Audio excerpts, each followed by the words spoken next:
Hi friends, ನಾನು ರೂಪಾ, ನಮ್ಮ ಸಾಧನಾ school YouTube ಚಾನಲಿಂದ. So ನಾವೀಗ ಆಲ್ರೆಡಿ ವಿಜ್ಞಾನದಲ್ಲಿ ಬರ್ತಕ್ಕಂತಹ ಬಯಾಲಜಿ ಪಾರ್ಟ್ ಏನಿದೆ, ಸೊ ಪಾರ್ಟ್ 1ನಲ್ಲಿ ಬರ್ತಕ್ಕಂತಹ 4 ಲೆಸನ್ಸನ್ನು ಕಂಪ್ಲೀಟ್ ಮಾಡಿದ್ದೀವಿ. ಇವಾಗ ಪಾರ್ಟ್ 2ನಲ್ಲಿ ಬರ್ತಕ್ಕಂತಹ ವಿಷಯಗಳನ್ನು ನಾವು ಚರ್ಚೆ ಮಾಡ್ತಾ ಹೋಗ್ತೀವಿ. ಸೊ ಅದರಲ್ಲೂ ಸ್ಪೆಷಲಿ ಬಯಾಲಜಿ ಪಾರ್ಟ್. ಸೊ ಅದರಲ್ಲಿ ಗೊತ್ತು ನಿಮಗೆ ಆಲ್ರೆಡಿ ಸೋರ್ಸ್ ಆಫ್ ಎನರ್ಜಿ ಇದೆ, ಮ್ಯಾನೇಜ್ಮೆಂಟ್ ಆಫ್ ನ್ಯಾಚುರಲ್ ರಿಸೋರ್ಸಸ್ ಇದೆ, ಅದಾದಮೇಲೆ ಹೆರಿಡಿಟಿ ಎವಲ್ಯೂಷನ್ ಇದೆ. So finally how do organism reproduce ಅಂದರೆ ಜೀವಿಗಳು ಹೇಗೆ ಸಂತಾನೋತ್ಪತ್ತಿಯನ್ನು ನಡೆಸುತ್ತದೆ. ಸೊ ಇಷ್ಟೆಲ್ಲ ಚಾಪ್ಟರ್ಸ್ಗಳನ್ನು ನಾವು ಲೆಸನ್ಸ್ ಏನಿದೆ ಸೊ 1 by 1 ಡಿಸ್ಕಸ್ ಮಾಡ್ತಾ ಹೋಗ್ತೀವಿ. ಅದಕ್ಕೂ ಮುಂಚೆ ಯಾರು ನಮ್ಮ ಸಾಧನಾ ಸ್ಕೂಲ್ ಯೂಟ್ಯೂಬ್ ಚಾನಲ್ಗೆ ಸಬ್ಸ್ಕ್ರೈಬ್ ಆಗಿಲ್ಲ, ಎಲ್ಲರೂ ಕೂಡ ಸಬ್ಸ್ಕ್ರೈಬ್ ಆಗಿ ಬೆಲ್ ಐಕಾನ್ ಪ್ರೆಸ್ ಮಾಡೋ ಮೂಲಕ ನೋಟಿಫೈ ಆಗಿ ಅಂತ ಹೇಳ್ತಾ, ಸೊ ಮೊದಲನೇದಾಗಿ ನಾ ಹೇಳಿದೆ ಆವಾಗಲೇ ಪಾರ್ಟ್ 2ನಲ್ಲಿ ಬರ್ತಕ್ಕಂತಹ 4 ಬಯಾಲಜಿ ಲೆಸನ್ಸ್ ಏನಿದೆ ಅಷ್ಟೂ ಕೂಡ ಡಿಸ್ಕಸ್ ಮಾಡ್ತಾ ಹೋಗ್ತೀವಿ ಅಂತ ಹೇಳಿ. ಅದರಲ್ಲಿ ಮೊದಲನೇದಾಗಿ ಜೀವಿಗಳು ಹೇಗೆ ಸಂತಾನೋತ್ಪತ್ತಿಯನ್ನು ನಡೆಸುತ್ತೆ ಅಂದರೆ ಹೌ ಡು ಆರ್ಗನಿಸಮ್ ರೀಪ್ರೊಡ್ಯೂಸ್. ನಿಮಗೆಲ್ರಿಗೂ ಗೊತ್ತು, ಈಗ ಆಲ್ರೆಡಿ ಬೇಸಿಕ್ ಲೆವೆಲಿಂದನೇ ತಿಳ್ಕೊಂಬಂದಿರ್ತೀವಿ. ಸೊ ಎಲ್ಲಿಂದ ಅಂತ ಹೇಳಿದ್ರೆ 7th ಸ್ಟ್ಯಾಂಡರ್ಡಿಂದನೇ 6th ಸ್ಟ್ಯಾಂಡರ್ಡಿಂದನೇ ಏನಾಗುತ್ತೆ ಅಂತ ಹೇಳಿದ್ರೆ ಅಲ್ಲಿ ಪರಿಸರ ಅಧ್ಯಯನ ಪಾರ್ಟ್ ಬಿಟ್ಟು ವಿಜ್ಞಾನ ಅಂತ ಹೇಳಿ ನಾವು ಸಬ್ಜೆಕ್ಟನ್ನು ನೋಡ್ತಾ ಹೋಗ್ತೀವಿ. ಅದರಲ್ಲೂ ಎಸ್ಪೆಷಲಿ ನಮ್ಮ ಪರಿಸರದ ಬಗ್ಗೆ ಮತ್ತು ಸಜೀವಿ ನಿರ್ಜೀವಿಗಳ ಬಗ್ಗೆ, ಅವುಗಳ ಗುಣಲಕ್ಷಣಗಳು, characteristics of living organisms. So ಅದರಲ್ಲಿ ಕ್ಲಾಸಿಫೈ ಮಾಡ್ತಾ ಹೋಗ್ತೀವಿ. ಲೀವಿಂಗ್ ಬೇರೆ, ನಾನ್ ಲೀವಿಂಗ್ ಬೇರೆ. ಲೀವಿಂಗಲ್ಲಿ ಯಾವ್ದ್ಯಾವುದು ಇಂಪಾರ್ಟೆಂಟ್ ಲೀವಿಂಗ್ ಥಿಂಗ್ಸ್ ಇದೆ ಅಂತ ಹೇಳಿ ಅದರದ್ದು ಸ್ಪೆಷಲ್ ಕ್ಯಾರೆಕ್ಟರಿಸ್ಟಿಕ್ಸ್ ಏನು ಅನ್ನೋದನ್ನು ಕೂಡ ನಾವು ಡಿಸ್ಕಸ್ ಮಾಡ್ತಾ ಬರ್ತೀವಿ. ಅದಾದಮೇಲೆ 7th ಬರ್ತೀವಿ. 7th ಏನಾಗುತ್ತೆ, ಸೆಕ್ಷುವಲ್ ಎಸೆಕ್ಷುವಲ್ ರಿಪ್ರೊಡಕ್ಷನ್ನು, ಮತ್ತು ನಾನು ಆವಾಗಲೇ ಹೇಳಿದೆ ಲಿವಿಂಗ್ ಆರ್ಗ್ಯಾನಿಸಮ್ ಕ್ಯಾರೆಕ್ಟರಿಸ್ಟಿಕ್ಸ್ ಅಂತ ಹೇಳಿ. ಅದರಲ್ಲಿ ಗೊತ್ತು ನಿಮಗೆ, ಲಿವಿಂಗ್ ಆರ್ಗ್ಯಾನಿಸಮ್ ಕ್ಯಾರೆಕ್ಟರಿಸ್ಟಿಕ್ಸ್ ಅಂತ ಹೇಳಿದ್ರೆ ಮೂಮೆಂಟ್, ಚಲನೆಯನ್ನು ಮಾಡುತ್ತೆ, ರಿಪ್ರೊಡಕ್ಷನ್ ಸಂತಾನೋತ್ಪತ್ತಿಯನ್ನು ಮಾಡುತ್ತೆ, ಎಕ್ಸ್ಕ್ರೀಷನ್ ವಿಸರ್ಜನೆ ಕ್ರಿಯೆ ನಡೆಯುತ್ತೆ. ಅದಾದಮೇಲೆ ಏನಾಗುತ್ತೆ ಅಂತ ಹೇಳಿದ್ರೆ ಡೈಜೆಷನ್ ಜೀರ್ಣಕ್ರಿಯೆಯೂ ಕೂಡ ಜೀವಿಯಲ್ಲಿ ನಡೆಯುತ್ತೆ. ಈ ಎಲ್ಲ ಪ್ರಕ್ರಿಯೆಗಳು ಏನಿದೆ important phenomenon are important characteristics of living organisms ಅಂತ ನಾವೇನು ಕರಿತೀವಿ. ಅದರಲ್ಲೂ ಪ್ರಮುಖವಾಗಿ ಜೀವಿಗಳ ಅಗತ್ಯತೆ, ಈ ಎಲ್ಲ ಲಿವಿಂಗ್ ಕ್ಯಾರೆಕ್ಟರಿಸ್ಟಿಕ್ಸ್ಗಳು ಒಂದು ಲಿವಿಂಗ್ ಆರ್ಗ್ಯಾನಿಸಮ್ ಇದೆ ಅಂದರೆ ಇಂಪಾರ್ಟೆಂಟ್ ರೋಲ್ನ ಪ್ಲೇ ಮಾಡುತ್ತೆ. ಅದರಲ್ಲೂ ಎಸ್ಪೆಷಲಿ ಸಂತಾನೋತ್ಪತ್ತಿ, ಸೊ ರಿಪ್ರೊಡಕ್ಷನ್ ಅಂತಕ್ಕಂಥದ್ದು ಇಂಪಾರ್ಟೆಂಟ್ ರೋಲ್ನ ಪ್ಲೇ ಮಾಡುತ್ತೆ. ಬಿಕಾಸ್ ರಿಪ್ರೊಡಕ್ಷನ್ ಅಂದರೆ ಏನಂತ ಹೇಳ್ತೀವಿ ಅಂತ ಹೇಳಿದ್ರೆ in generally fusion of male and female gamete. So ಅಲ್ಲೇನಾಗುತ್ತೆ ಅಂತ ಹೇಳಿದ್ರೆ ಗಂಡು ಮತ್ತು ಹೆಣ್ಣು ಲಿಂಗಾಣುಗಳ ಸಮ್ಮಿಲನ, ಫ್ಯೂಷನ್ ಅಂದರೆ ಸಮ್ಮಿಲನ. ಸೊ ಫಿಷನ್, ಫ್ಯೂಷನ್ 1 ಲೆಟರ್ ಏನಾಗುತ್ತೆ ಎಕ್ಸ್ಚೇಂಜ್ ಆಗುತ್ತೆ, ಬಟ್ ಲಾಟ್ ಆಫ್ ಡಿಫ್ರೆನ್ಸಸ್ ಇರುತ್ತೆ. Fission means divide, so fusion means ಸಮ್ಮಿಲನ ಅಂತ ಹೇಳಿ ಕರಿತೀವಿ. So fusion of male and female gamete ಅಂತ ಹೇಳಿ ಕರಿತೀವಿ. ಅದಾದಮೇಲೆ ನಾವು ಯಾವ ಕಾನ್ಸೆಪ್ಟನ್ನು ಕಲಿತೀವಿ ಅಂತ ಹೇಳಿದ್ರೆ ಹೆರಿಡಿಟಿ ಅನ್ನೋ ಒಂದು ಕಾನ್ಸೆಪ್ಟನ್ನು ಕೂಡ ಕಲಿತೀವಿ. ನಮ್ಮ 10ನೇ ತರಗತಿನಲ್ಲಿ next lesson heredity and evolution ಇದೆ. ಅದರಲ್ಲಿ ಇನ್ ಡೀಟೇಲ್ ಆಗಿ ಕಲಿತಾ ಹೋಗ್ತೀವಿ. ಬಟ್ ಜನರಲಿ ಗೊತ್ತಿರಲಿ, ಪೇರೆಂಟಲ್ ಕ್ಯಾರೆಕ್ಟರಿಸ್ಟಿಕ್ಸ್ ಏನಿದೆ, so 1 generation to another generation, ಒಂದು ಪೀಳಿಗೆಯಿಂದ ಇನ್ನೊಂದು ಪೀಳಿಗೆಗೆ ಏನಾಗುತ್ತೆ ಅಂತ ಹೇಳಿದ್ರೆ ವರ್ಗಾವಣೆ ಆಗುತ್ತೆ. So parental characteristics passes from 1 generation to another generation to their offsprings ಅಂತ ಹೇಳಿ ಕರಿತೀವಿ. ಒಬ್ಬ ಪೇರೆಂಟಲ್ ಅಥವಾ ಪೇರೆಂಟ್ಸ್ ಇದ್ದಾರೆ ಅಂತ ಹೇಳಿದ್ರೆ ಅವರ ಒಂದು ಕ್ಯಾರೆಕ್ಟರಿಸ್ಟಿಕ್ಸ್ ಏನಾಗುತ್ತೆ ಅಂತ ಹೇಳಿದ್ರೆ ಮುಂಬರುವ ಪೀಳಿಗೆಯ ಮಕ್ಕಳಿಗೆ ಅದು ವರ್ಗಾವಣೆ ಆಗುತ್ತೆ. ಸೊ ಏನು ವರ್ಗಾವಣೆ ಆಗುತ್ತೆ ಅಂತ ಹೇಳಿದ್ರೆ ಜೀನ್ಸ್. ಸೊ ಗೊತ್ತಿರುತ್ತೆ ನಿಮಗೆ, ಅದಕ್ಕೂ ಸರಳವಾಗಿ ಹೇಳ್ತಾ ಹೋಗ್ತಾರೆ DNA ರೆಪ್ಲಿಕೇಶನ್. ಸೊ DNA ಸ್ವಪ್ರತೀಕರಣ ಅಂತ ಹೇಳಿ ಕೂಡ ಕರೀತಾರೆ. ಈ ಎಲ್ಲ ಫೆನಾಮಿನನ್ ಈ ಚಾಪ್ಟರ್ ಮತ್ತು ಮುಂದುವರೆದು ನೆಕ್ಸ್ಟ್ ಬಯೋ ಚಾಪ್ಟರಲ್ಲೂ ಕೂಡ ನಾವು ಡಿಸ್ಕಸ್ ಮಾಡ್ತಾ ಹೋಗ್ತೀವಿ. ಸೊ ಇಲ್ಲೇನಾಗತ್ತೆ ಅಂತ ಹೇಳಿದ್ರೆ ಒಂದು ಜೀವಿ ಅಂತ ಹೇಳಿದಾಗ ನಾನೇನು ಹೇಳಿದೆ, ಚಲನೆ ಆಗಿರ್ಬೋದು, ವಿಸರ್ಜನೆ ಆಗಿರ್ಬೋದು, ಅದಾದಮೇಲೆ ಜೀರ್ಣಕ್ರಿಯೆ ಆಗಿರ್ಬೋದು, ಈ ಎಲ್ಲ ಪ್ರಕ್ರಿಯೆಗಳು ಕೂಡ ಏನಾಗುತ್ತೆ ನಡೀತಾ ಹೋಗುತ್ತೆ. ಅದಲ್ಲದೆ ಒಂದು ಜೀವಿ ಮತ್ತು ಇನ್ನೊಂದು ಜೀವಿಗೆ ಅಂದರೆ 1 ಜನ್ರೇಷನ್ ಟು ಅನದರ್ ಜನ್ರೇಷನ್ ಏನಾದರೂ ವ್ಯತ್ಯಾಸಗಳು ಇರುತ್ತಾ? ಅಫ್ಕೋರ್ಸ್ ಏನಂತ ಹೇಳಿದ್ರೆ ಒಂದು ಜೀವಿ ಏನಾಗುತ್ತೆ ಸಂತಾನೋತ್ಪತ್ತಿ ಅಂದರೆ ಅವನು ಈಗ ಏನು ಹೇಳ್ತಾ ಇರ್ತಾರೆ, ನೀನು ನಿಮ್ಮ ಅಪ್ಪನ ಥರ ಇದೆಯಾ, ನೀನು ನಿಮ್ಮ ಅಮ್ಮನ ಥರ ಇದೆಯಾ, ಸೊ ನೀನು ನಿಮ್ಮ ಅಜ್ಜನ ಥರ ಇದೆಯಾ. ಒಂದು ಪೀಳಿಗೆಯಿಂದ ಇನ್ನೊಂದು ಪೀಳಿಗೆಗೆ ಅಂತ ಹೇಳಿದ್ರೆ ತಂದೆ ತಾಯಿಯ ಕ್ಯಾರೆಕ್ಟರಿಸ್ಟಿಕ್ಸ್ ಅಷ್ಟೇ ಫ್ಲೋ ಆಗಬೇಕು ಒಂದು ಜನ್ರೇಷನ್ ಟು ಅನದರ್ ಜನ್ರೇಷನ್ ಅಂತ ಅಲ್ಲ. ಸೊ ಏನಾಗುತ್ತೆ, ಅವರ ಫ್ಯಾಮಿಲಿನಲ್ಲಿ, ಅವರ ಒಂದು ಕುಟುಂಬ ವರ್ಗದಲ್ಲಿ ಪೋಷಕರ ಒಂದು ಗುಣಾಣುಗಳು, ಜೀನ್ಸ್ ಏನಾಗುತ್ತೆ ಅಂತ ಹೇಳಿದ್ರೆ ಆಫ್ ಸ್ಪ್ರಿಂಗ್ಸ್, ಮುಂದಿನ ಪೀಳಿಗೆಯ ಆಫ್ ಸ್ಪ್ರಿಂಗ್ಸಿಗೆ ಏನಾಗುತ್ತೆ, ಪಾಸ್ ಆಗುತ್ತೆ. ಅದಾದಮೇಲೆ ನಾವೇನಂತ ಹೇಳ್ತೀವಿ ಅಂತ ಹೇಳಿದ್ರೆ ಕೆಲವೊಂದು ವೇರಿಯೇಷನ್ಸ್ ಆಗುತ್ತೆ. ಸೊ ವೇರಿಯೇಷನ್ಸ್ ಹೆಂಗಾಗತ್ತೆ ಅಂತ ಹೇಳಿದ್ರೆ ಇಬ್ಬರು ತಂದೆ ತಾಯಿ ಕೂಡ ಫುಲ್ ಇಂಟೆಲಿಜೆಂಟ್ ಇರ್ತಾರೆ, ಮಗು ಮಾತ್ರ ಅಷ್ಟು ಇರಲ್ಲ. ಸೊ ಇಬ್ಬರು ತಂದೆ ತಾಯಿಗಳು ಓದಿರಲ್ಲ, ಮಗ ಮಾತ್ರ IAS KAS ಆಗಿರ್ತಾನೆ. ಸೊ ಅಲ್ಲೇನಾಗತ್ತೆ ಅಂತ ಹೇಳಿದ್ರೆ ಪರಿಸರದ ಪ್ರಭಾವನೂ ಕೂಡ ಅಲ್ಲಿ ಏನಾಗತ್ತೆ, ಇಂಪಾರ್ಟೆಂಟ್ ರೋಲ್ನ ಪ್ಲೇ ಮಾಡುತ್ತೆ. ಫಾರ್ ಎಕ್ಸಾಂಪಲ್, ಫುಲ್ಲು ಒಂದು ಕೋಲ್ಡ್ ಏರಿಯಾನಲ್ಲಿ ಇರ್ತಕ್ಕಂತಹ ಮೈಕ್ರೋ ಆರ್ಗ್ಯಾನಿಸಮ್ಸ್ ಲೈಕ್ ಬ್ಯಾಕ್ಟೀರಿಯಾ ಆಗಿರ್ಬೋದು. ಸೊ ಅವೇನು ಮಾಡ್ತಾ ಇರತ್ತೆ ಅಂತ ಹೇಳಿದ್ರೆ ಸಂತಾನೋತ್ಪತ್ತಿ ಕ್ರಿಯೆಯನ್ನು ನಡೆಸೋದಕ್ಕೆ ಅದಕ್ಕೆ ಒಂದು ಸೀಸನಲ್ ಅಥವಾ ಸೂಕ್ತವಾಗಿರ್ತಕ್ಕಂತಹ ವಾತಾವರಣ ಅದು ಬೇಕಾಗತ್ತೆ, ಅದಕ್ಕೆ ಅಗತ್ಯತೆ ಇರುತ್ತೆ. ಬಟ್ ಅದು ಒಂದೇ ಸಲ ಹಾಟ್ ಕಂಡೀಷನ್ ಅಥವಾ ತಾಪಮಾನದ ಏರಿಕೆಯಿಂದಾಗಿ ಏನಾಗುತ್ತೆ ಅಂತ ಹೇಳಿದ್ರೆ ಅದು ಅಲ್ಲಿ ಸಂತಾನೋತ್ಪತ್ತಿಯನ್ನು ನಡೆಸೋಕ್ಕಾಗದೇ ಇರ್ಬೋದು. ಸೊ ಪರಿಸರನೂ ಕೂಡ ಏನು ಮಾಡುತ್ತೆ, ಸಂತಾನೋತ್ಪತ್ತಿ ಕ್ರಿಯೆಯಲ್ಲಿ ಇಂಪಾರ್ಟೆಂಟ್ ರೋಲ್ನ ಪ್ಲೇ ಮಾಡುತ್ತೆ. ಸೊ ನಾವು ಮೊದಲನೇದಾಗಿ ಸಂತಾನೋತ್ಪತ್ತಿ ಅಂದರೆ ಗೊತ್ತಾಯಿತು, fission of male and female gamete, ಗಂಡು ಲಿಂಗಾಣು ಹೆಣ್ಣು ಲಿಂಗಾಣುಗಳ ಸಮ್ಮಿಲನ ಅಂತ ಹೇಳಿ ಕರೆದ್ವಿ. ಅದಾದಮೇಲೆ ಈ ಒಂದು ಸಂತಾನೋತ್ಪತ್ತಿಯಲ್ಲಿ ಪ್ರಮುಖವಾಗಿ 2 ವಿಧಗಳು ಬರುತ್ತೆ, ಸೆಕ್ಶುವಲ್ ಮತ್ತು ಎಸೆಕ್ಶುವಲ್. ಸೊ ಸೆಕ್ಶುವಲ್ ಅಂದರೆ ಲೈಂಗಿಕ ರೀತಿಯ ಸಂತಾನೋತ್ಪತ್ತಿ, ಎಸೆಕ್ಶುವಲ್ ಡೆಡ್ಲಿ ಅಪೋಸಿಟ್ ಟು ದ ಸೆಕ್ಶುವಲ್, ಅಲೈಂಗಿಕ ರೀತಿಯ ಸಂತಾನೋತ್ಪತ್ತಿ.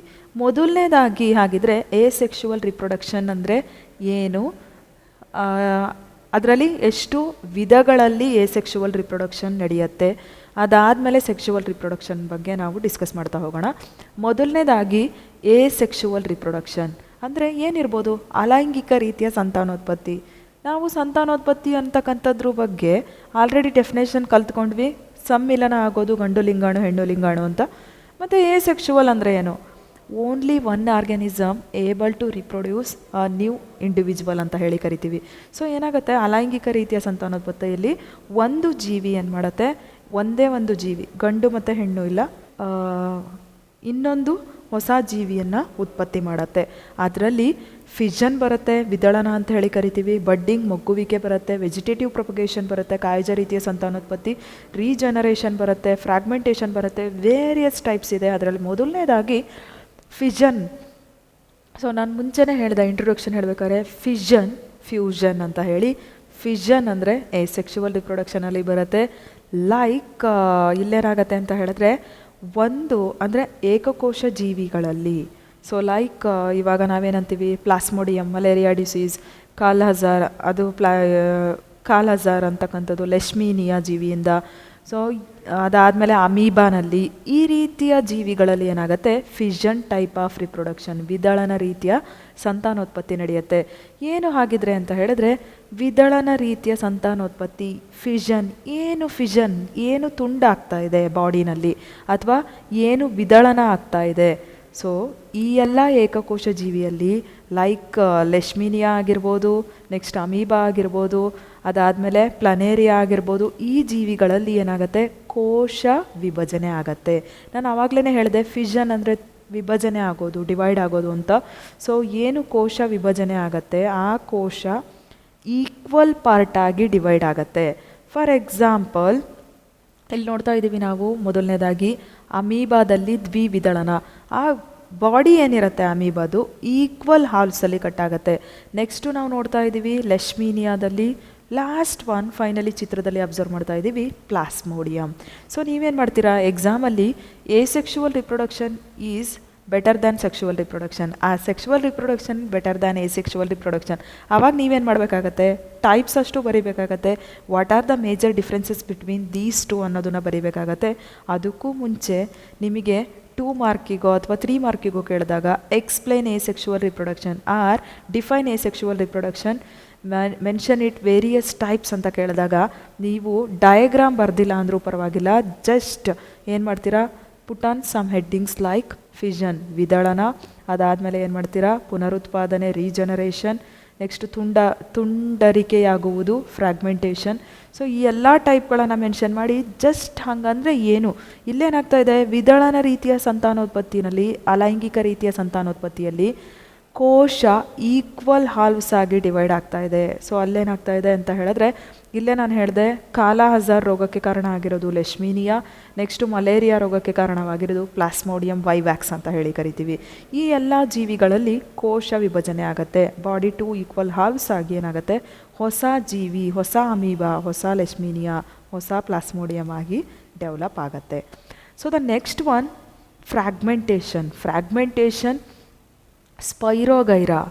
ಸೊ ಸ್ಪೈರೋಗೈರಾ ಎಕ್ಸಾಂಪಲ್ ತೊಗೊಂಡ್ರೆ, ಸೊ ಸ್ಪೈರೋಗೈರಾನಲ್ಲಿ ಏನಾಗುತ್ತೆ ಅಂತ ಹೇಳಿದ್ರೆ, ಒಂದು ಹೊಸ ಜೀವಿಯಾಗಿ, ಫಾರ್ ಎಕ್ಸಾಂಪಲ್ ಒಂದು ಹೊಸ ಸ್ಪೈರೋಗೈರಾ ಅದು ಬೆಳವಣಿಗೆ ಆದಮೇಲೆ ಬಾಡಿ ಏನಾಗುತ್ತೆ, ತುಂಡಾಗತ್ತೆ. ಸೊ ಡಿಫ್ರೆಂಟ್ ಫ್ರ್ಯಾಗ್ಮೆಂಟ್ಸ್ ಆಗಿ ಡಿವೈಡ್ ಆಗುತ್ತೆ. So those different fragments, each individual fragment going to develop a new spirogyra. So ಅಲ್ಲಿ ತುಂಡಾಗಿರ್ತಕ್ಕಂತಹ ಭಾಗಗಳಿಂದ ಹೊಸ ಸ್ಪೈರೋಗೈರಾ ಡೆವಲಪ್ ಆಗುತ್ತೆ. ಅದಕ್ಕೇನಂತ ಅಂತೀವಿ, ತುಂಡಾಗುವಿಕೆ, ಫ್ರಾಗ್ಮೆಂಟೇಷನ್ ಅಂತ ಹೇಳಿ ಕರಿತೀವಿ. ಸೊ ಅಲ್ಲಿ ಫಿಷನ್ ಏನಾಗುತ್ತು, ಕೋಶ ವಿಭಜನೆ ಈಕ್ವಲ್ ಹಾಲ್ ಆಗಿತ್ತು. ಫ್ರಾಗ್ಮೆಂಟೇಷನಲ್ಲಿ different fragments can able to develop a new spirogyra ಅಂತ ಹೇಳಿ ಕರಿತೀವಿ. ನೆಕ್ಸ್ಟ್ ನಾನು ಹೇಳಿದೆ ರೀಜನರೇಷನ್, ಪುನರುತ್ಪಾದನೆ ಅಂತ. ಸೊ ಇಲ್ಲೇನಾಗುತ್ತೆ ಅಂತ ಹೇಳಿದ್ರೆ, ಬಾಡಿ ಇಲ್ಲೂ ಕೂಡ ಕಟ್ಟಾಗತ್ತೆ, ಬಟ್ ಡೆವಲಪ್ ಆದಮೇಲೆ, ಒಂದು ಜೀವಿ ಡೆವಲಪ್ ಆದಮೇಲೆ, ಪ್ಲನೇರಿಯಾ ಫಾರ್ ಎಕ್ಸಾಂಪಲ್. ಸೊ ಪ್ಲನೇರಿಯಾನಲ್ಲಿ ಏನಾಗುತ್ತೆ ಅಂತ ಹೇಳಿದ್ರೆ, ಒಂದು ಜೀವಿ ಸಂಪೂರ್ಣವಾಗಿ ಡೆವಲಪ್ ಆದಮೇಲೆ ಏನಾಗುತ್ತೆ ಅಂತ ಹೇಳಿದ್ರೆ, ಯಾವುದೋ ಒಂದು ಆಕ್ಸಿಡೆಂಟಲ್ ರೀಸನ್, ಸೊ ಯಾವುದೋ ಒಂದು ಕಲ್ಲು ಬಂಡೆಗೆ ತಾಕೋದಾಗಿರ್ಬೋದು, ಅಥವಾ ಎಕ್ಸ್ಟರ್ನಲ್ ಫೋರ್ಸ್ ಅದ್ರ ಮೇಲೆ ಅಪ್ಲೈ ಆದಾಗ ಬಾಡಿ ಕಟ್ಟಾಗುತ್ತೆ. ಬಾಡಿ ಕಟ್ಟಾಗಿದ್ದು ಏನಾಗುತ್ತೆ, ಹೊಸ ಜೀವಿಯಾಗಿ ಡೆವಲಪ್ ಆಗುತ್ತೆ. ಸೊ ಪ್ಲನೇರಿಯಾ ನಾವು ಜಸ್ಟು ಹಿಂದ್ಗಡೆ ನಾವೇನು ಫಿಷನ್ ಮಾತಾಡ್ಬೇಕಾದ್ರೆ ಅಲ್ಲಿ ಎಕ್ಸಾಂಪಲ್ ಬಂತು, but planaria example for regenerative type of reproduction ಅಂತ ಹೇಳಿ ಕರಿತೀವಿ. ಅರ್ಥ್ವರ್ಮ್ ಆಲ್ಸೋ. ಸೊ ಅರ್ಥ್ವರ್ಮ್ ಏನಾಗುತ್ತೆ, ಬಾಡಿ ಎಲ್ಲಿ ಡಿವೈಡ್ ಆಗಿರುತ್ತೋ ಅಲ್ಲಿಂದ, ಅಥವಾ ಈಗ ಆಕ್ಸಿಡೆಂಟಲಿ ನಾವೇನೋ ಓಡಾಡ್ತಾ ಇರ್ತೀವಿ ರೈನಿ ಸೀಸನಲ್ಲಿ, ಕಾಲಿಟ್ಟಾಗ ಅಥವಾ ಏನೋ ಅದ್ರ ಬಾಡಿ ಕಟ್ಟಾದಾಗ ಏನಾಗುತ್ತೆ, ಮತ್ತೆ ಹೊಸ ಅರ್ಥ್ವರ್ಮ್ ಆಗಿ ಡೆವಲಪ್ ಆಗುತ್ತೆ. ಸೊ ಅರ್ಥ್ವರ್ಮ್ ಅಂದ ತಕ್ಷಣ ವರ್ಮಿಕಲ್ಚರ್ ನೆನಪಾಗಬೇಕು, ವರ್ಮಿಕಲ್ಚರ್ ಅಂದ ತಕ್ಷಣ ವರ್ಮಿ ಕಾಂಪೋಸ್ಟ್ ನೆನಪಾಗಬೇಕು, ಎರೆಹುಳುವಿನ ಗೊಬ್ಬರ. ಸೊ ಈ ಎಲ್ಲ ಜೀವಿಗಳಲ್ಲಿ ಏನಾಗುತ್ತೆ, ಪುನರುತ್ಪಾದನೆ ನಡೆಯುತ್ತೆ. So the next one budding ಅಂತ ಹೇಳಿ ಕರಿತೀವಿ. ಬಡ್ಡಿಂಗ್ ಅಂತ ಹೇಳಿದ್ರೆ ಮೊಗ್ಗುವಿಕೆ. ಸೊ ಇಲ್ಲೇನಾಗುತ್ತೆ ಅಂತ ಹೇಳಿದ್ರೆ ಫ್ರೆಂಡ್ಸ್, 2 ಲೈನ್ಸ್ ಬರೆದ್ರೆ ಸಾಕು, ಏನಾಗುತ್ತೆ, repeated cell division. Due to the repeated cell division, there is a formation of one bud. They can able to cut and develop into a new individual ಅಂತ ಹೇಳಿ ಕರಿತೀವಿ. ಸೊ ಒಂದು ಜೀವಿ ಇರುತ್ತೆ, ಫಾರ್ ಎಕ್ಸಾಂಪಲ್ ಹೈಡ್ರಾ. ಅಲ್ಲೇನಾಗತ್ತೆ, ನಾವು ಚಿತ್ರದಲ್ಲೂ ಕೂಡ observe ಮಾಡ್ತಾ ಇದ್ದೀವಿ, ಆ ಹೈಡ್ರಾ ಏನು ಮಾಡುತ್ತೆ, ರಿಪೀಟಾಗಿ ಪುನರಾವರ್ತಿತ ಕೋಶ ವಿಭಜನೆಯಿಂದ ಒಂದು ಮೊಗ್ಗಿನ ರೀತಿಯ ರಚನೆಯನ್ನು ಡೆವಲಪ್ ಮಾಡ್ಕೊಳ್ಳುತ್ತೆ. ಆ ಮೊಗ್ಗು ಒಂದು ಪ್ರೌಢಾವಸ್ಥೆಗೆ ಬಂದಮೇಲೆ ಮಾತೃದೇಹದಿಂದ ಬೇರ್ಪಡತ್ತೆ. ಸೊ ಮಾತೃದೇಹದಿಂದ ಬೇರ್ಪಟ್ಟು ನ್ಯೂ ಇಂಡಿವಿಜುವಲ್ ಹೈಡ್ರಾ ಅಥವಾ ಹೊಸ ಹೈಡ್ರಾ ಆಗಿ ಡೆವಲಪ್ ಆಗುತ್ತೆ. So this type we call it as budding. Next one ಕಾಯಜ ರೀತಿಯ ಸಂತಾನೋತ್ಪತ್ತಿ. This is also one of the important asexual reproduction. ಇಲ್ಲೇನಾಗುತ್ತೆ ಅಂದರೆ, ಕೆಲವೊಂದು ಸಸ್ಯಗಳಿರುತ್ತೆ, ಫಾರ್ ಎಕ್ಸಾಂಪಲ್ ಬಾಳೆ, ಕಿತ್ತಲೆ, ಪೇರ್ಲೆ ಗಿಡ, ಸೀಬೆ ಗಿಡ ಅಂತ ಹೇಳಿ ಕರಿತೀವಿ, ಗುಲಾಬಿ, ಮಲ್ಲಿಗೆ ಗಿಡ ಅಂತ ಹೇಳಿ ಕರಿತೀವಿ. ಸೊ ಇವುಗಳಲ್ಲಿ ಏನಾಗುತ್ತೆ ಅಂತ ಹೇಳಿದ್ರೆ, ದೇ ಕಾಂಟ್, ಅಂದರೆ ಅದೇನು ಮಾಡುತ್ತೆ ಅಂದರೆ, ಒಂದು ಬೀಜವನ್ನು ಉತ್ಪಾದನೆ ಮಾಡೋದಕ್ಕೆ ಅದು ಎಬಿಲಿಟಿ ಇರೋದಿಲ್ಲ. ಅಂದರೆ ಅವು ಬೀಜಗಳನ್ನು, ಸೀಡ್ಸ್ಗಳನ್ನು ಉತ್ಪತ್ತಿ ಮಾಡೋಕ್ಕಾಗಲ್ಲ. ಈ ಎಲ್ಲ ಸಸ್ಯಗಳು ನಾವೇನು ಮಾತಾಡಿದ್ವಿ, ಸೀಬೆ, ಬಾಳೆ, ಕಿತ್ತಳೆ, ನೆಕ್ಸ್ಟು ಮಲ್ಲಿಗೆ ಗಿಡ, ಗುಲಾಬಿ ಗಿಡ ಅಂತ ನಾವೇನು ಮಾತಾಡಿದ್ವಿ, ಇವೆಲ್ಲವೂ ಕೂಡ ಬೀಜಗಳನ್ನು ಉತ್ಪಾದನೆ ಮಾಡೋದಕ್ಕಾಗಲ್ಲ.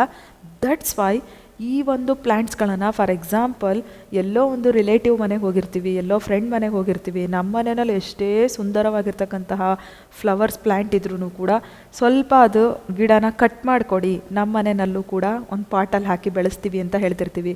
ಅಥವಾ ಒಂದು ಪಾಟಲ್ಲಿ ಇರ್ತಕ್ಕಂತಹ ಯೆಲ್ಲೋ ಕಲರ್ ಅಥವಾ ಗ್ರೀನ್ ರೋಸ್ ರೆಡ್ ಕಲರ್ ಪ್ಲ್ಯಾಂಟನ್ನು ನಾವು ತೊಗೊಂಡ್ವಿ ಅಂತ ಹೇಳಿದ್ರೆ, ಅಲ್ಲಿ ಪಕ್ಕದ ಮನೆಯಲ್ಲಿ ಏನು ಮಾಡ್ತಿರ್ತಾರೆ ಅಂತ ಹೇಳಿದ್ರೆ, ಸಾಫ್ರಾನ್ ಕಲರಿಂದ ಒಂದು ಫ್ಲವರ್ ಇರುತ್ತೆ, ಇಷ್ಟ ಆಗುತ್ತೆ, ಒಂದು ಹರಿ ಕಟ್ ಮಾಡಿಕೊಡಿ ಅಥವಾ ಒಂದು ಸಣ್ಣದ ಬ್ರ್ಯಾಂಚ್ ಕಟ್ ಮಾಡಿಕೊಡಿ, ನಾವು ಅದರಿಂದ ಹೊಸ ರೋಸ್ ಪ್ಲ್ಯಾಂಟನ್ನು ಬೆಳೆಸ್ತೀವಿ ಅಂತ ಹೇಳಿ ಇಸ್ಕೊಂಬರೋದಾಗಿರ್ಬೋದು.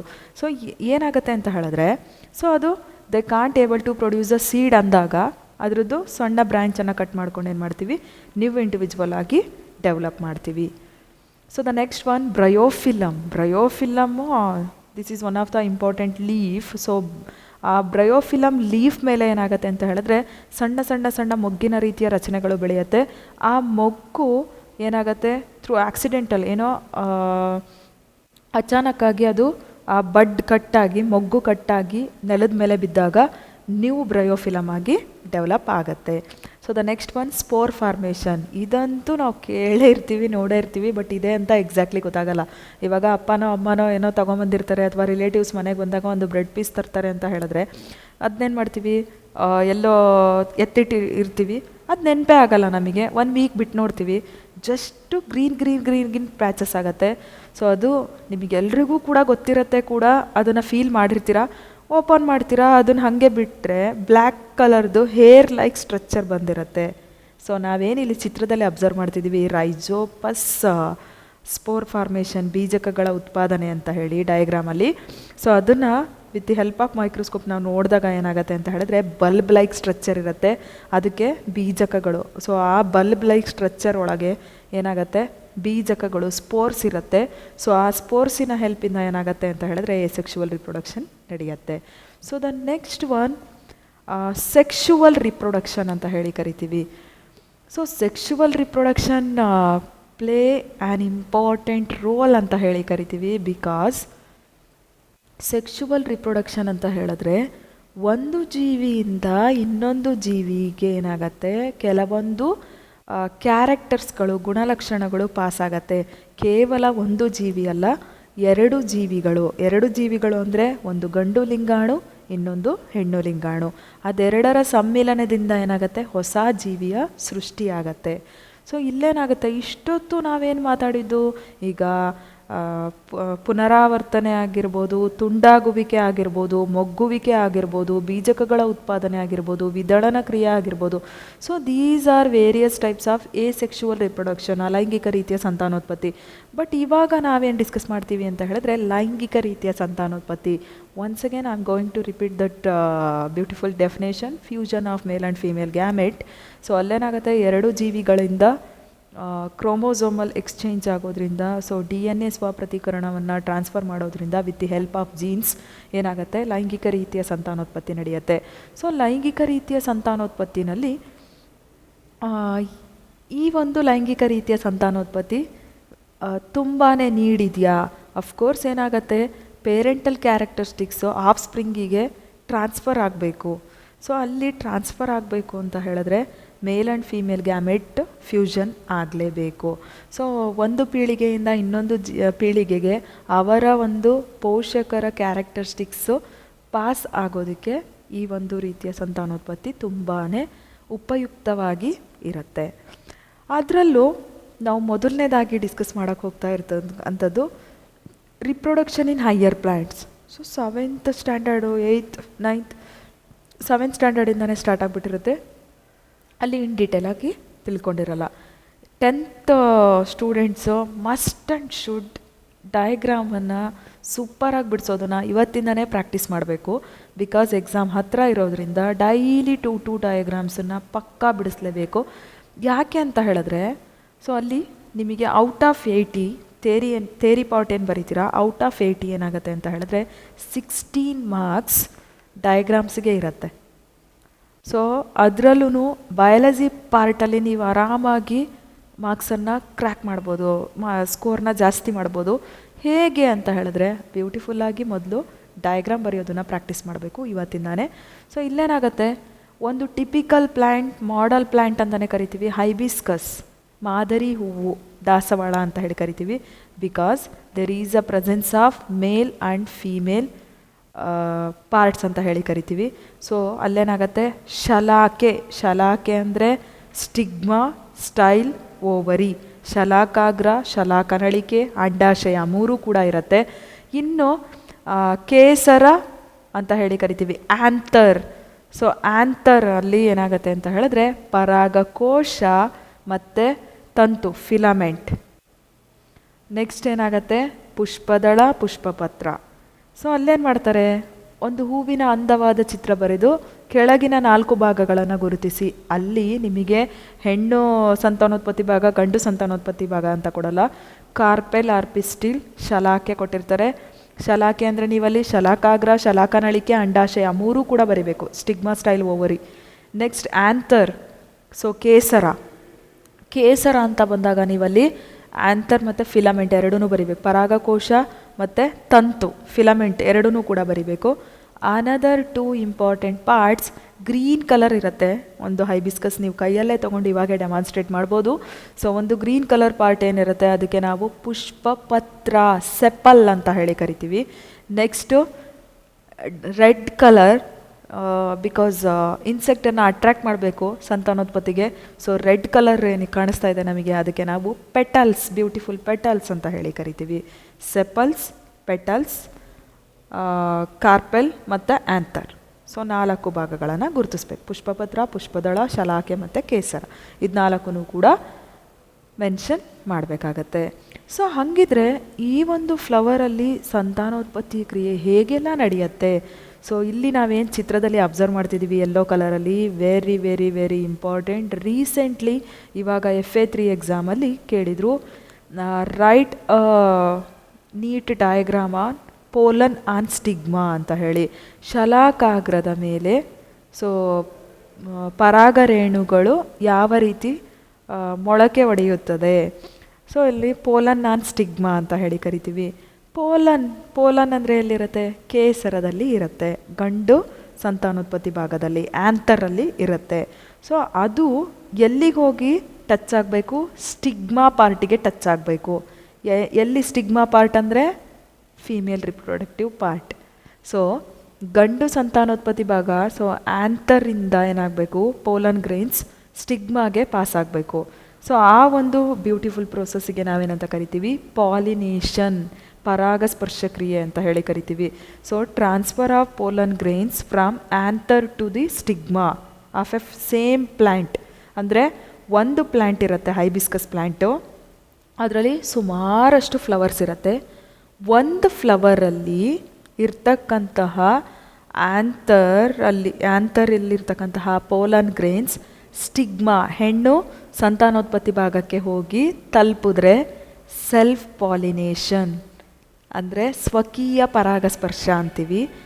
ಅದೇ ಪ್ಲ್ಯಾಂಟಲ್ಲಿ ಒಂದು ಫ್ಲವರ್ ಗಂಡು ಭಾಗದಲ್ಲಿ ಏನಾಗುತ್ತೆ, ಇರ್ತಕ್ಕಂತಹ ಪರಾಗರೇಣುಗಳು ಆ್ಯಂಥರಿಂದ another flower of same plant on ಸ್ಟಿಗ್ಮಾಗೆ ಹೋಗಿ ಟಚ್ ಆದರೆ ಸೆಲ್ಫ್ ಪಾಲಿನೇಷನ್. ಸೊ ಒಂದೇ ಪ್ಲ್ಯಾಂಟಲ್ಲಿ ಬೇರೆ ಬೇರೆ ಫ್ಲವರ್ ಇರುತ್ತೆ. ಒಂದು ಗಂಡು ಭಾಗದಿಂದ ಬಿಡುಗಡೆಯಾಗಿರ್ತಕ್ಕಂತಹ ಪರಾಗರೇಣುಗಳು ಅದೇ ಗಿಡದ ಇನ್ನೊಂದು ಹೂವಿನ ಸ್ಟಿಗ್ಮಾ ಪಾರ್ಟಿಗೆ, ಶಲಾಕಾಗ್ರಕ್ಕೆ ಹೋಗಿ ತಲುಪಿದ್ರೂ ಕೂಡ ಸೆಲ್ಫ್ ಪಾಲಿನೇಷನ್.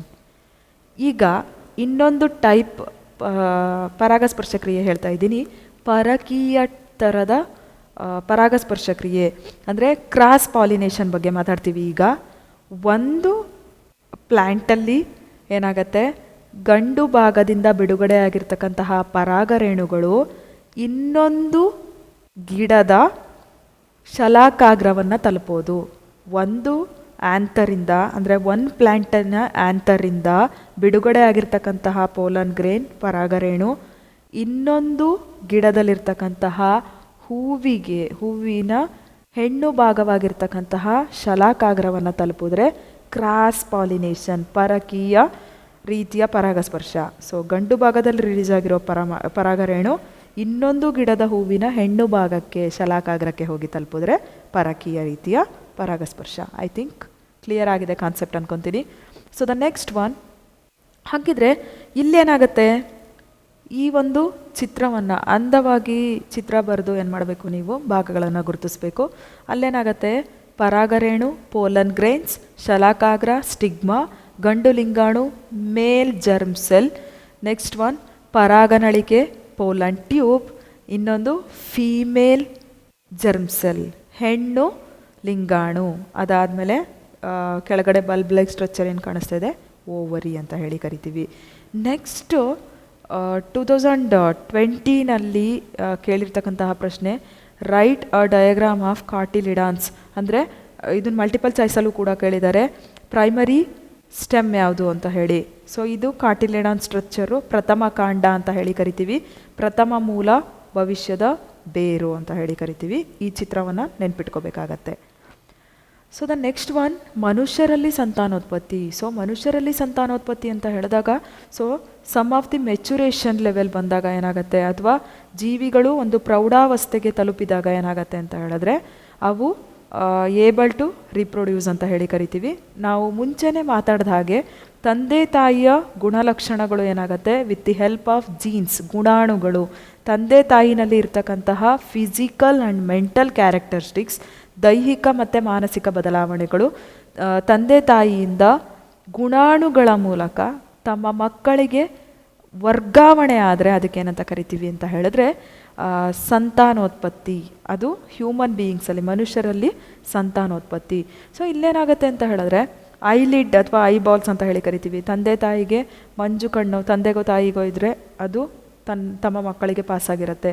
ಬ್ಲೂ ಐಲಿಡ್ ಇತ್ತು ಅಂದರೆ ಅವ್ರಿಗೆ ಪಾಸಾಗತ್ತೆ. ಗ್ರೀನ್ ಐಲಿಡ್ ಇದ್ದರೆ ತಂದೆನೋ ತಾಯಿಯಿಂದ ಮಕ್ಕಳಿಗೆ ಪಾಸಾಗತ್ತೆ. ಎಸ್ಪೆಷಲಿ ಸೊ ಇತ್ತೀಚಿನ ದಿನಗಳಲ್ಲಿ ಒಂದು ಸ್ವಲ್ಪ ಕಡಿಮೆ ಆಗಿದೆ, ಬಟ್ ಸಮ್ ಪ್ರೀವಿಯಸ್ ಇಯರ್ಸ್ಗೆ ನಾವು ಹಿಂದ್ಗಡೆ ಹೋಗಿ ನೋಡ್ಕೊಂಬರೋದಾದರೆ ಏನು ಮಾಡ್ತಿದ್ರು, ಸ್ಕ್ಯಾನ್ ಮಾಡಿಸಿದಾಗ ಅದು ಗಂಡು ಪಾಪುನ ಹೆಣ್ಣು ಪಾಪುನ ಅಂತ ಗೊತ್ತಾಗ್ತಿತ್ತು. ಹೆಣ್ಣು ಪಾಪು ಅಂದ ತಕ್ಷಣ ಏನು ಮಾಡ್ತಾಯಿದ್ರು ಅಂದರೆ ಅಬಾರ್ಷನ್ ಮಾಡಿಸ್ತಿದ್ರು, ಗರ್ಭಪಾತವನ್ನು ಮಾಡಿಸ್ತಾಯಿದ್ರು.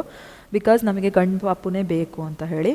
ಇನ್ ಸಮ್ ರಿವರ್ಸ್ ಕೇಸಸಲ್ಲಿ ಏನಾಗ್ತಿತ್ತು ಅಂತ ಹೇಳಿದ್ರೆ ಗಂಡು ಮಗು ಆಗೋ ತನಕ ನಾವು ಅಬಾರ್ಷನ್ ಮಾಡಿಸ್ಕೋಬಾರ್ದು. ಸೊ ಹೆಣ್ಮಕ್ಳು ಆಗ್ತಾನೆ ಇರ್ತಾರೆ, 2-3 ಹೆಣ್ಮಕ್ಳು ಆಗ್ತಾ ಇರ್ತಾರೆ. ಸೊ ಅದಾದಮೇಲೆ ನಮಗೆ ಗಂಡು ಮಗು ಆಗೋ ತನಕ ಅಬಾರ್ಷನ್ ಮಾಡಿಸ್ಬಾರ್ದು ಅನ್ನೋ ಕಾನ್ಸೆಪ್ಟ್ ಕೂಡ ಇತ್ತು, ಪ್ರೆಸೆಂಟ್ ಕೂಡ ಇದೆ, ಸಮ್ ರೇರ್ ಕೇಸಸ್ ಇದೆ. ಸೊ ಇಲ್ಲೇನಾಗುತ್ತೆ ಅಂತ ಹೇಳಿದ್ರೆ ಸಂತಾನೋತ್ಪತ್ತಿ ಅಂದ ತಕ್ಷಣ ಸಮ್ ಪೇರೆಂಟರ್ ಫಿಸಿಕಲ್ ಮೆಂಟಲ್ ಕ್ಯಾರೆಕ್ಟರಿಸ್ಟಿಕ್ಸು ತಮ್ಮ ಮಕ್ಕಳಿಗೆ ವರ್ಗಾವಣೆ ಆಗುತ್ತೆ. ಅದಾದಮೇಲೆ ಒಂದು ಪಾಪು ಡೆವಲಪ್ ಆಗ್ತಿದೆ ಅಂದರೆ ಅದು ಗಂಡ ಹೆಣ್ಣ ಅಂತ ಹೇಳಿ ನಿರ್ಧಾರ ಮಾಡೋದು ಕ್ರೋಮೋಸೋಮ್ಸ್.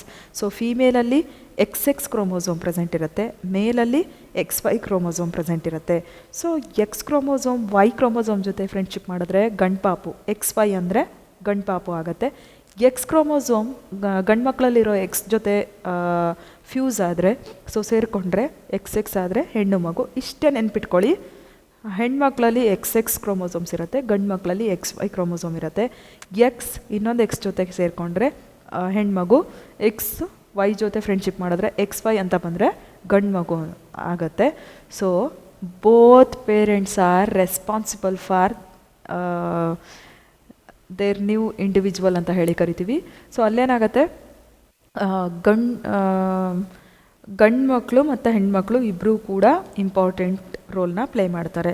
ಹೆಣ್ಮಗು ಹುಟ್ಟಿದ ತಕ್ಷಣ ಹೆಣ್ಮಕ್ಳಿಗೆ ಮಾತ್ರ ಬ್ಲೇಮ್ ಮಾಡೋದು ಅಂತಲ್ಲ, ಇಬ್ಬರೂ ತಂದೆ ತಾಯಿ ರೆಸ್ಪಾನ್ಸಿಬಲ್ ಆಗಿರ್ತಾರೆ. ಸೊ ದ ನೆಕ್ಸ್ಟ್ ಒನ್ ಇಲ್ಲೇನಾಗುತ್ತೆ ಅಂತ ಹೇಳಿದ್ರೆ ಮೇಲ್ ರಿಪ್ರೊಡಕ್ಟಿವ್ ಆರ್ಗನ್ ಮತ್ತು ಫೀಮೇಲ್ ರಿಪ್ರೊಡಕ್ಟಿವ್ ಆರ್ಗನ್ ಎರಡು ಬರುತ್ತೆ. ಮೇಲ್ ರಿಪ್ರೊಡಕ್ಟಿವ್ ಆರ್ಗನಲ್ಲಿ ನಾವು ಚಿತ್ರದಲ್ಲಿ ಅಬ್ಸರ್ವ್ ಮಾಡ್ತಾ ಇದ್ದೀವಿ. ಸೊ ಅಲ್ಲೇನಾಗುತ್ತೆ ಮೂತ್ರನಾಳ ಇರುತ್ತೆ, ವೀರ್ಯ ಕೋಶಿಕೆ, ಮೂತ್ರಕೋಶ, ಪ್ರೋಸ್ಟೇಟ್ ಗ್ರಂಥಿ, ಶೀಶ್ನ, ಮೂತ್ರ ವಿಸರ್ಜನಾ ನಾಳ ಮತ್ತು ವೀರ್ಯನಾಳ. ಸೊ ಇಲ್ಲೇನಾಗುತ್ತೆ ಅಂತ ಹೇಳಿದ್ರೆ ಒಂದು ಗಂಡು ಮಕ್ಕಳು ಒಂದು ಪ್ರೌಢಾವಸ್ಥೆಗೆ ಬಂದಾಗ ಅವರ ಧ್ವನಿಯಲ್ಲಿ ವ್ಯತ್ಯಾಸ ಆಗೋದು, ಅದಾದಮೇಲೆ ಬಿಯರ್ಡ್ ಅಂತ ಹೇಳಿ ಕರಿತೀವಿ, ಗಡ್ಡ ಬೆಳೆಯೋಕ್ಕೆ ಸ್ಟಾರ್ಟ್ ಆಗೋದು, ಮುಖದ ಮೇಲೆ ಕೂದಲುಗಳು ಸ್ಟಾರ್ಟ್ ಆಗೋದು, ಅವರ ಧ್ವನಿಯಲ್ಲಿ ವ್ಯತ್ಯಾಸ ಆಗೋದು, ಅದೆಲ್ಲ ಆಗುತ್ತೆ. ಸೊ ಅಲ್ಲೇನಾಗುತ್ತೆ ಎಕ್ಸಾಮಲ್ಲಿ ಪಕ್ಕಾ ಕೇಳ್ತಾರೆ ಮೇಲ್ ರಿಪ್ರೊಡಕ್ಟಿವ್ ಆರ್ಗನ್ ಅಂದ ತಕ್ಷಣ. ಸೊ ಇಂಪಾರ್ಟೆಂಟ್ ಹಾರ್ಮೋನ್ ರಿಲೀಸ್ ಆಗುತ್ತೆ, that hormone V call it has testosterone. So functioning ಅಂತ ಬಂದಾಗ, ಕಾರ್ಯ ಅಂತ ಬಂದಾಗ ಟೆಸ್ಟೋಸ್ಟಿರಾನ್ಸ್ ಏನು ಮಾಡುತ್ತೆ, LTH ಲ್ಯೂಟಿಲೈಸಿಂಗ್ ಹಾರ್ಮೋನ್ ಅಂತ ಹೇಳಿ ಕರಿತೀವಿ, FSH ಅಂತ ಹೇಳಿ ಕರಿತೀವಿ, ಫಾಲಿಕಲ್ ಸ್ಟಿಮ್ಯುಲೇಟಿಂಗ್ ಹಾರ್ಮೋನ್ ಅಂತ ಹೇಳಿ ಕರಿತೀವಿ, ಲ್ಯೂಟಿಲೈಸಿಂಗ್ ಹಾರ್ಮೋನ್ ಅಂದರೆ LH ಅಂತ ಹೇಳಿ ಕರಿತೀವಿ. ಅದಾದಮೇಲೆ ಈ ಒಂದು ಗಂಡು ಸಂತಾನೋತ್ಪತ್ತಿಯ ಭಾಗವನ್ನು ಅಥವಾ ಭಾಗಗಳನ್ನು ಗುರುತಿಸೋಕ್ಕೂ ಕೇಳ್ಬೋದು. ಡಯಾಗ್ರಾಮನ್ನು ಕರೆಕ್ಟಾಗಿ ನೋಡ್ಕೋಬೋದು. ಸೊ ಇದರಿಂದ ಏನು ಬಿಡುಗಡೆ ಆಗುತ್ತೆ ಅಂತ ಹೇಳಿದ್ರೆ ಸ್ಪರ್ಮ್ ಅಥವಾ ವೀರ್ಯ ಅಂತ ಹೇಳಿ ಕರಿತೀವಿ. ಸೊ ಈ ವೀರ್ಯಗಳು ಸುಮಾರಷ್ಟು, ಇದನ್ನು 8ನೇ ತರಗತಿನಲ್ಲೂ ಕೂಡ ನೀವು ಓದ್ಕೊಂಬಂದಿದ್ದೀರಾ, ಸುಮಾರಷ್ಟು ಸ್ಪರ್ಮ್ಸನ್ನು ಮೇಲ್ ರಿಪ್ರೊಡಕ್ಟಿವ್ ಆರ್ಗನ್ ಪ್ರೊಡ್ಯೂಸ್ ಮಾಡುತ್ತೆ. ಅದರಲ್ಲಿ ಏನಾಗುತ್ತೆ, some of the sperms egg ಜೊತೆ ಸೇರಿಕೊಂಡು ಅದು ನೆಕ್ಸ್ಟು ಎಂಬ್ರಿಯೋ ಆಗಿ ಡೆವಲಪ್ ಆಗುತ್ತೆ, ಫೀಟಸ್ ಆಗಿ ಡೆವಲಪ್ ಆಗುತ್ತೆ, ನೆಕ್ಸ್ಟು ಚೈಲ್ಡ್ ಬರ್ತ್ ಆಗುತ್ತೆ. ನೆಕ್ಸ್ಟು ಹೆಣ್ಣು ಸಂತಾನೋತ್ಪತ್ತಿ ಭಾಗ, ಅಲ್ಲೂ ಕೂಡ ಅಷ್ಟೇ ಅಂಡಾಶಯ ಅಥವಾ ಫೆಲೋಪಿಯನ್ ಟ್ಯೂಬ್ ಅಂತ ಹೇಳಿ ಕರಿತೀವಿ. ನೆಕ್ಸ್ಟು ಅಂಡಾಶಯ, ಗರ್ಭಕೋಶ, ಗರ್ಭಕೋಶದ ಕಂಠ ಮತ್ತು ಯೋನಿ ಅಂತ ಹೇಳಿ ಕರಿತೀವಿ. ಸೊ ಗಂಡು ಸಂತಾನೋತ್ಪತ್ತಿಯಿಂದ ಬಿಡುಗಡೆ ಆಗ್ತಕ್ಕಂತಹ ಒಂದು ಸ್ಪರ್ಮ್ಸ್ ಏನಾಗುತ್ತೆ ಅಂತ ಹೇಳಿದ್ರೆ ಯೋನಿಯ ಮೂಲಕ ಎಂಟರ್ ಆಗಿ ಹೆಣ್ಣು ಸಂತಾನೋತ್ಪತ್ತಿಯ ಭಾಗಕ್ಕೆ ಎಂಟರ್ ಆಗುತ್ತೆ. ಎಂಟರ್ ಆದಮೇಲೆ ಏನಾಗುತ್ತೆ ಅಂತ ಹೇಳಿದ್ರೆ ಅಲ್ಲಿ ರಿಲೀಸ್ ಆದಂತಹ ಎಗ್ಗನ್ನು ಇದು ಫರ್ಟೈಲ್ ಆಗಿ ಕನ್ವರ್ಟ್ ಮಾಡುತ್ತೆ. ಸೊ ಹೆಣ್ಣು ಸಂತಾನೋತ್ಪತ್ತಿಯ ಭಾಗದಲ್ಲಿ ಅಥವಾ ಲೈಂಗಿಕ ಸಂಪರ್ಕದ ಸಮಯದಲ್ಲಿ ಯೋನಿ ಮಾರ್ಗದ ಮೂಲಕ ಏನಾಗುತ್ತೆ ಅಂತ ಹೇಳಿದ್ರೆ ವೀರ್ಯ ಪ್ರವೇಶವನ್ನು ಪಡೆಯುತ್ತೆ, ಸ್ಪರ್ಮು ಎಂಟರ್ ಆಗುತ್ತೆ. ಅದಾದಮೇಲೆ ಅಂಟವನ್ನು, ನಾನು ಹೇಳಿದೆ ಎಗ್ ನಿಷೇಚನ ಆದಮೇಲೆ ಏನಾಗುತ್ತೆ, ಯುಗ್ಮಜ ಅಥವಾ ವಿಭಜನೆ ಆಗೋಕ್ಕೆ ಸ್ಟಾರ್ಟ್ ಮಾಡುತ್ತೆ. ಅದಾದಮೇಲೆ ಏನಾಗುತ್ತೆ, ಆ ಒಂದು ಜೀವಕೋಶಗಳ ವಿಭಜನೆ ಭ್ರೂಣಾಂಕುರ ಅಂತ ಹೇಳಿ ಕರಿತೀವಿ, ಎಂಬ್ರಿಯೋ ಡೆವಲಪ್ಮೆಂಟಿಗೆ ಅದು ಸಹಾಯವನ್ನು ಮಾಡುತ್ತೆ. ಅದು ಬೆಳವಣಿಗೆಯನ್ನು ಹೊಂದಿ ನೆಕ್ಸ್ಟ್ ಏನಾಗುತ್ತೆ, ಭ್ರೂಣವಾಗಿ ಡೆವಲಪ್ ಆಗುತ್ತೆ ಅಥವಾ ಫೀಟಸ್ ಅಂತ ಹೇಳಿ ನಾವು ಕರಿತೀವಿ. ಅದಾದಮೇಲೆ ಪ್ಲಾಸೆಂಟಾ, ಸೊ ಅಲ್ಲಿ ಮಗುವಿನ ಡೆವಲಪ್ಮೆಂಟ್ ಆದಮೇಲೆ ತಾಯಿ ಸೇವನೆ ಮಾಡ್ತಕ್ಕಂತಹ ಆಹಾರ ಇದ್ರ ಮೂಲಕ, ಪ್ಲಾಸೆಂಟಾ ಮೂಲಕ, ಹೊಕ್ಕಳು ಬಳ್ಳಿಯ ಮೂಲಕ ಏನಾಗುತ್ತೆ, ಮಗುವಿಗೆ ತಾಯಿ ಸೇವನೆ ಮಾಡಿದಂತಹ ಹೆಲ್ದಿ ಫುಡ್ ಏನಾಗುತ್ತೆ ಪಾಸ್ ಆಗುತ್ತೆ. ಆಮೇಲೆ ಮಗುವಿನ ಡೆವಲಪ್ಮೆಂಟ್ ಆಗುತ್ತೆ. ನಿಮಗೆ ಗೊತ್ತು, ವಿ ಪ್ಯಾರಸ್ ವಿ ಪ್ಯಾರಸ್ ಎಕ್ಸಾಮಲ್ಲಿ ಕೇಳ್ತಾರೆ. ನಮ್ಮಲ್ಲಿ ಹ್ಯೂಮನ್ ಬೀಯಿಂಗ್ಸಲ್ಲಿ ನಡೆಯೋದು viviparous. So viviparous, viviparous ಅಂದರೆ ಓವಾ, ಎಗ್, ಮೊಟ್ಟೆಯನ್ನು ಇಟ್ಟು ಮರಿ ಮಾಡೋದು ಅಂತ. ವಿ ಪ್ಯಾರಸ್ ಮೀನ್ಸ್ ತಾಯಿಯ ಅಥವಾ ಹೆಣ್ಣಿನ ಹೊಟ್ಟೆಯ ಒಳಗಡೆ ಏನಾಗೋದು, ಮಗು ಡೆವಲಪ್ಮೆಂಟ್ ಅಪ್ ಟು 9 ಮಂತ್ಸ್ವರೆಗೂ ಒಳಗಡೆ ಡೆವಲಪ್ ಆಗೋದು.